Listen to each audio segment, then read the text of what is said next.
आपका सुल्तानपुर। मैं भारत माता के उन सभी महान सपूतों को जिन्होंने देश की स्वाधीनता के लिए अपना सर्वस्व न्यौछावर किया, उन सबको भी कोटि कोटि नमन करते हुए इतनी भारी संख्या में आप आए हैं कि मैदान ही कम पड़ गया है। मैं आपका अभिनंदन करता हूं, आपका स्वागत करता हूं। लेकिन भाइयों बहनों, जो उत्साह है, इस उत्साह को मतदान के दिन तक बनाए रखना है। आज चतुर्थ चरण का मतदान हो रहा है। 3 चरणों के मतदान पहले ही पूरे हो चुके हैं। आज सायंकाल तक 4 चरणों के मतदान हो जाएंगे। रुझान बताते हैं सपा का सुपड़ा साफ हो जा रहा है। बहुजन समाजवादी पार्टी पिछली बार 19 सीट पाई थी, इस बार उसकी आधी हो जाएगी। और भाइयों बहनों, कांग्रेस को तो उसके नेता ही ले डूबेंगे। और इसलिए आज मैं कादीपुर में विशेष रूप से आया हूं।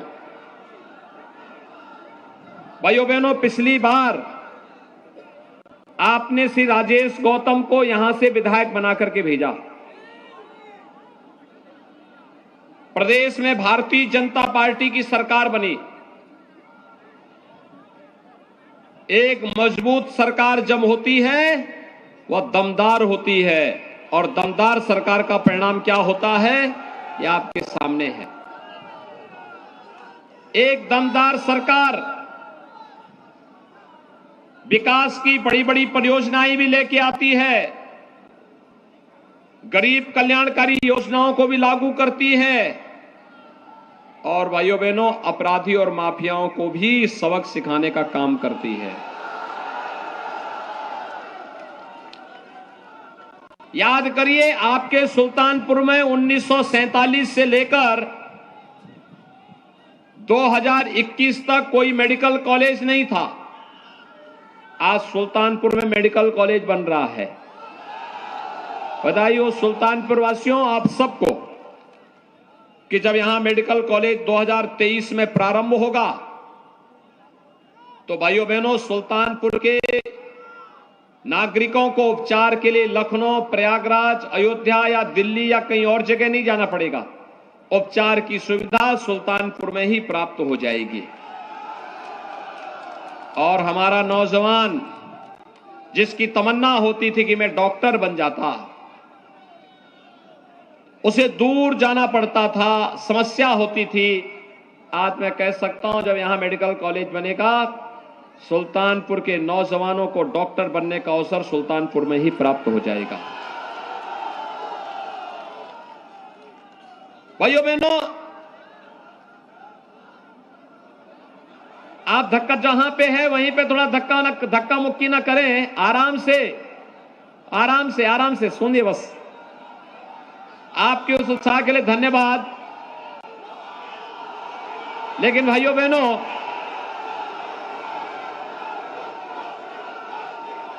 एक्सप्रेस हाईवे, पूर्वांचल एक्सप्रेसवे आपके सुल्तानपुर में सर्वाधिक जारी, और कादीपुर विधानसभा क्षेत्र सर्वाधिक उससे लाभान्वित हुआ है।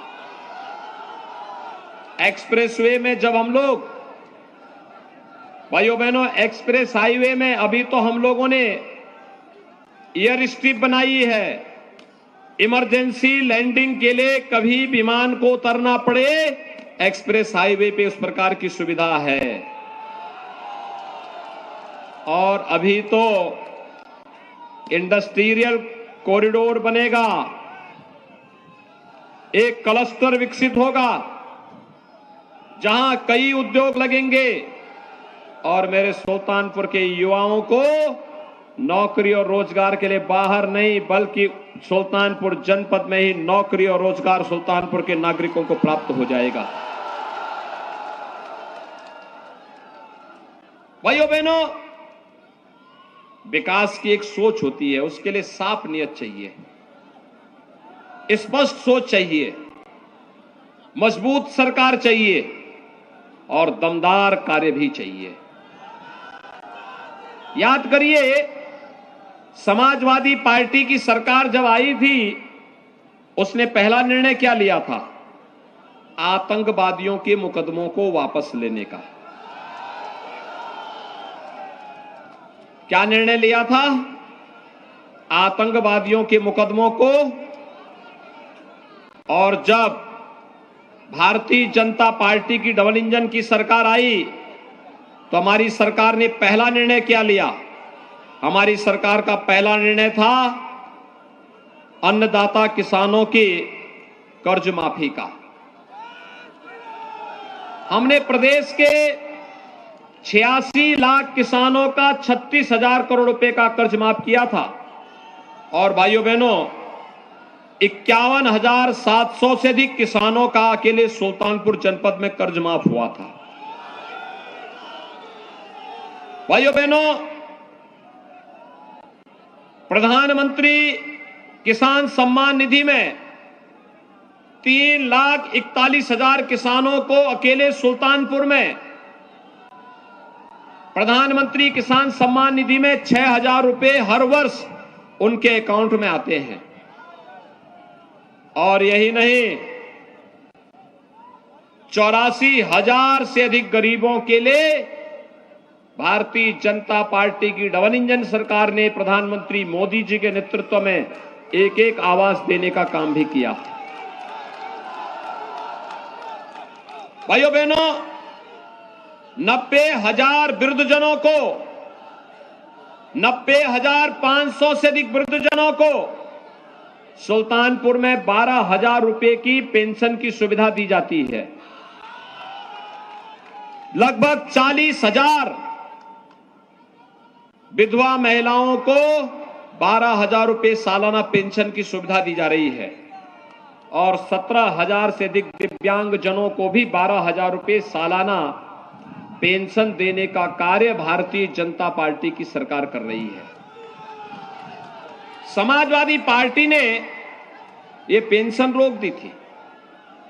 उनकी संवेदना किसानों के प्रति नहीं है, नौजवानों के प्रति नहीं है, महिलाओं के प्रति नहीं है, बुजुर्गों के प्रति नहीं है, गरीबों के प्रति नहीं है। समाजवादी पार्टी की और बहुजन समाजवादी पार्टी की संवेदना है केवल और केवल पेशेवर माफिया, अपराधी और आतंकवादियों के प्रति। और इसीलिए जब भी उन्हें अवसर मिला, सपा या बसपा जब भी आई है, अपने साथ आतंकवाद और अपराध भी लेकर के आई है। 5 साल हो रहे हैं। 5 साल में आपने कहीं प्रदेश में दंगों का नाम सुना है क्या? कोई दंगा आज नहीं होता है। कर्फ्यू का नाम सुना है क्या? कर्फ्यू भी नहीं लगता है। समाजवादी पार्टी की सरकार के समय 700 दंगे, बहुजन समाजवादी पार्टी की समय 364 दंगे हुए थे। समाजवादी पार्टी की उससे पहली सरकार के समय दर्जनों आतंकी घटनाएं घटी थी, जिसमें दर्जनों लोगों की मौत हुई थी। भारतीय जनता पार्टी की सरकार के समय कोई दंगा नहीं, कोई कर्फ्यू नहीं, कोई आतंकी घटना नहीं, भय मुक्त वातावरण। कर्फ्यू का स्थान कावड़ यात्रा ने ले लिया है। और भाइयों बहनों, जो बाजारों में बमबाजी होती थी ना अपराधियों के द्वारा, आज बमबाजी नहीं होती है। आज तक तो कावड़ यात्रा निकलती है, हर हर बम बम का नारा लगाते हुए निकलती है। समाजवादी पार्टी की सरकार के समय, भाइयों बहनों, समाजवादी पार्टी की सरकार के समय सिपाही महोत्सव होता था। सिपाही महोत्सव में न राग था, न रंग था, न भाव थी, न भाषा थी। आयोजकों को स्वयं पता नहीं था क्या हो रहा है। लेकिन आज उत्तर प्रदेश में जब महोत्सव की बात आती है, तो उत्तर प्रदेश में अयोध्या का दीपोत्सव दुनिया के अंदर पूरी दुनिया उसके प्रति जुड़ती है। बरसाना वृंदावन का रंगोत्सव होली कैसे होनी चाहिए, ये मथुरा वृंदावन की होली सबके सामने आती है रंगोत्सव के रूप में। देवताओं की दीपावली कैसे होती है? काशी की देव दीपावली सारी दुनिया के सामने छाती है। रामनवमी अयोध्या की, कृष्ण जन्माष्टमी मथुरा की, भव्य कुंभ और दिव्य कुंभ प्रयागराज का पूरी दुनिया के अंदर छाता है। और पूरा समाज जब सामूहिक प्रयास करता है, उत्तर प्रदेश देश के अंदर नंबर 1 प्रदेश बनने की ओर अग्रसर होता है। और इसलिए भाइयों बहनों, आज मैं आपके पास आया हूं आपसे कहने के लिए, याद रखना, समाजवादी पार्टी की सरकार के समय नौकरी निकलती थी तो उसका बंदरबांट होता था। नौजवानों को नौकरी के नाम पर कैसे उन्हें गुमराह किया जाता था, वे आज भी झूठे वायदे कर रहे हैं। सावधान रहने की आवश्यकता है। याद रखना, उनके समय सुरक्षा का खतरा था। उनके समय में नौकरी निकलती थी, उसमें वसूली शुरू हो जाती थी, न्यायालय रोक लगाता था। हमारी सरकार के समय 5 लाख नौजवानों को सरकारी नौकरी मिली, पारदर्शी तरीके से मिली। और वर्तमान में हमने तय किया है, आने वाले 5 साल में हर परिवार के एक नौजवान को रोजगार या नौकरी के साथ जोड़ने का काम करेंगे।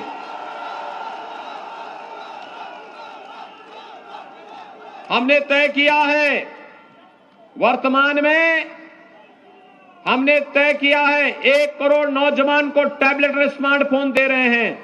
सुल्तानपुर के भी कुछ नौजवानों को मिला है। समाजवादी पार्टी ने चुनाव आयोग को शिकायत किया कि नौजवानों को नहीं मिलना चाहिए। हमने कहा भी कोरोना में ऑनलाइन एजुकेशन की व्यवस्था होनी चाहिए, ऑनलाइन प्रिपरेशन की तैयारी होनी चाहिए, ऑनलाइन एग्जामिनेशन की तैयारी होनी चाहिए। कैसे होगा, हमारा नौजवान कैसे करेगा? लेकिन उन्होंने चुनाव आयोग को कंप्लेंट किया है और हमने तय किया है, अभी तो 1 करोड़ नौजवान को दे रहे हैं, 10 मार्च के बाद प्रदेश के 2 करोड़ नौजवान को देंगे टैबलेट और स्मार्टफोन। और जो खर्चा आएगा, डिजिटल एक्सेस का जो खर्चा आएगा, वह मां बाप के ऊपर नहीं पड़ेगा, उसको भी सरकार स्वयं वहन करेगी। भाइयों बहनों, कोरोना कालखंड है, फ्री में टेस्ट, फ्री में उपचार, फ्री में वैक्सीन। वैक्सीन कितने लोगों ने लिया है? वैक्सीन का पैसा तो नहीं लगा, फ्री में मिला है ना। याद रखना, अगर सपा बसपा या कांग्रेस की सरकार होती, ये सब ब्लैक हो जाती, सब बाजार में बिक जाती। फ्री में वैक्सीन, सबको वैक्सीन। और भाइयों बहनों, डबल इंजन की सरकार है ना, तो राशन भी 2 बार मिल रहा है कि नहीं मिल रहा है? और राशन के साथ दाल, रिफाइंड तेल, नमक, ये सभी मिल रहा है ना। अच्छा, मुझे एक बात बताओ, आपके यहां बिजली आती है कि नहीं आती है? आ रही है? 2017 के पहले भी आती थी क्या? भाइयों बहनों, मैं आपसे पूछना चाहता हूं, ये समाजवादी पार्टी और बहुजन समाजवादी पार्टी के लोगों से पूछो कि सरकार तो प्रदेश वही, तंत्र वही, लेकिन भाइयों बहनों, उनसे पूछना चाहता हूं, उनसे पूछा जाना चाहिए, प्रदेश वही, तंत्र वही, क्यों सरकार बदली है? पहले लोग प्रदेश की जनता को राशन के लिए, बिजली के लिए तरसाते थे। आज भाइयों बहनों, मैं आपसे कहूंगा, आज इनको वोट के लिए तरसा दीजिए। आज इनको जवाब दीजिए। इनके समय में नहीं मिलता था, भारतीय जनता पार्टी की डबल इंजन की सरकार आपको सारी सुविधा दे रही है। और भाइयों बहनों, कारण है, आज एक्सप्रेसवे बन रहा है, मेडिकल कॉलेज बन रहा है, फ्री में राशन, फ्री में वैक्सीन, हर घर बिजली, हर घर नल की योजना भी आ रही है। और अभी तो हमने तय किया है कि 10 मार्च के बाद होली और दीपावली के अवसर पर उज्ज्वला योजना के हर लाभार्थी को 2 रसोई गैस के सिलेंडर फ्री में उपलब्ध करवाएंगे। 60 साल से ऊपर की हर माता और बहन को फ्री में परिवहन निगम की बस में जाने की सुविधा उपलब्ध करवाएंगे। और भाइयों बहनों, यह भी तय किया है, कॉलेज जाने वाली हर मेधावी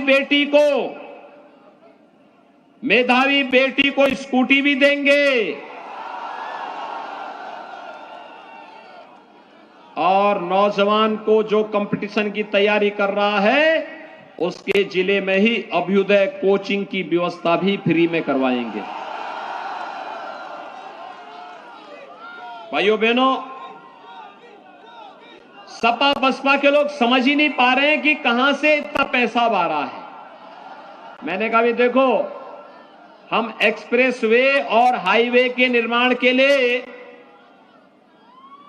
हमारे पास एक छड़ी है, हम इस्तेमाल करते हैं, विकास का कार्य का पैसा आता है, और वह है एक हाथ में विकास की छड़ी जाती है और दूसरे हाथ में जब बुलडोजर चलता है ना,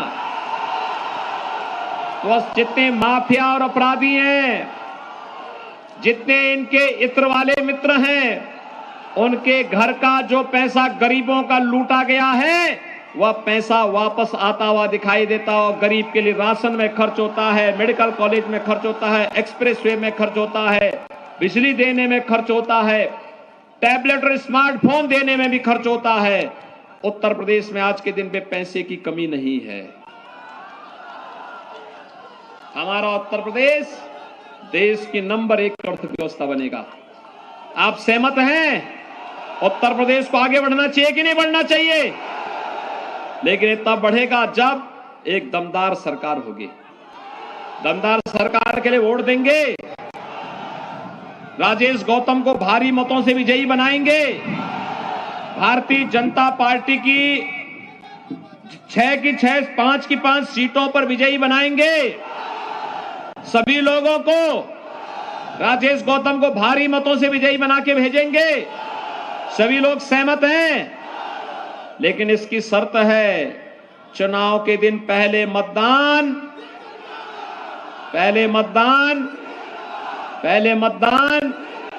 सभी लोग सहमत हैं? तो फिर मेरे साथ हाथ उठा के बोलेंगे, भारत माता की, भारत माता की, भारत माता की, जय श्री राम, जय श्री राम, जय जय श्री राम। धक्का मुक्की नहीं करेंगे, जहां खड़े हैं वहीं से महाराज जी को दर्शन कर लेंगे।